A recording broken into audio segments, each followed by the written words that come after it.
Hi guys and welcome to LearnerFee, and today we're going to look at aperture priority mode. At the end of this video you're going to know when to use it, how to use it and how to get the best out of this setting.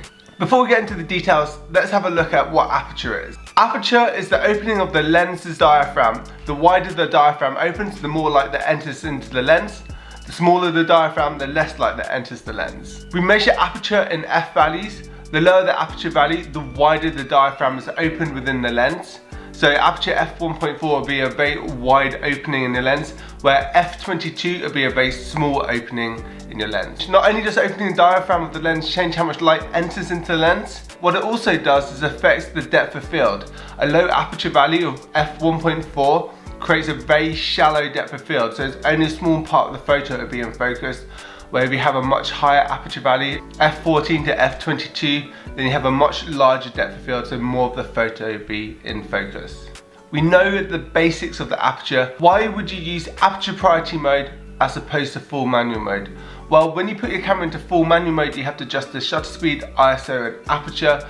When you put your camera into aperture priority mode, then all you have to do is adjust the aperture and your camera will adjust everything else to get the perfect exposure. Usually you'll find the camera will adjust the shutter speed automatically up and down until the exposure is absolutely perfect. One of the benefits of shooting in aperture priority mode is that you don't have to worry about the rest of your camera settings, so you can focus more on composition and spend less time worrying about the key aspects of your camera that you have to set up. So this makes photography so much easier and, in my opinion, much more enjoyable.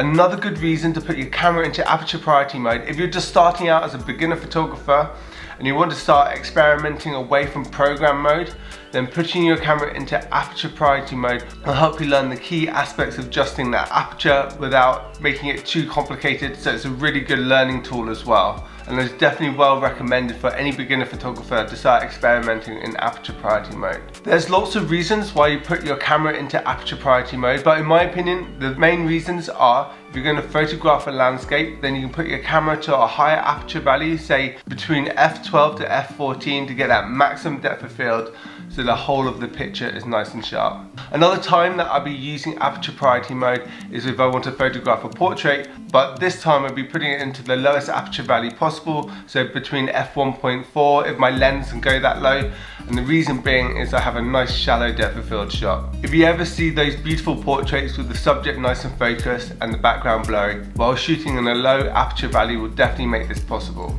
Another reason to shoot in aperture priority mode, and this is something that I do all the time, is if I'm just walking around with my camera, maybe I'm on holiday, maybe I'm just out with the family, then putting my aperture to f5 to f8 is a really good mid-distance focal length. It's a really versatile setup to have. Once again, aperture priority mode makes this really easy, and I can shoot everything from like going down to a street or a market to photographing the family to even photographing a landmark. By sticking into this aperture value, I find it really versatile, and then I can just focus on the composition and don't have to worry about my camera. Why don't you leave a comment below and tell me the aperture values that you like to put your camera into? We know what an aperture is, you know what aperture priority mode is. How do you put your camera into it? Well, it's really quite simple. The first thing you want to do is look at the top of your dial and see if you can see A or AB. Once you've set your camera into aperture priority mode, then you need to adjust the ISO. As a really rough and ready way, ISO 100 is for bright environments. If I'm shooting in a dull day, then it's going to be ISO 500. And if it's going to be low light shooting, then I'm going to put it to ISO 1000 and higher. Right, let's give another example. Perhaps you want to do a landscape. I put my camera on my tripod. Because it's on a tripod, I'm going to put my ISO really low. It's going to be ISO 100. Now I'm going to adjust my aperture. Well, I want maximum depth of field, so I'm going to put it to aperture f14. This is my go-to landscape setup. Now I've got a perfectly exposed shot. I've got a large depth of field, so everything's going to be nice and sharp, and the camera deals with the shutter speed to make it perfectly exposed. Also, what you can do when you're in aperture priority mode, you have an exposure compensation tool. What that means is I can adjust the exposure up and down by a couple of stops to get the perfect exposure. Sometimes you want to have that creativity to expose to the key aspects of your photo. Well, the exposure compensation tool does this perfectly, and you just do it by moving the wheel up and down. That's it today. I hope you enjoyed this video. Don't forget to like and subscribe, and I'll see you guys next time.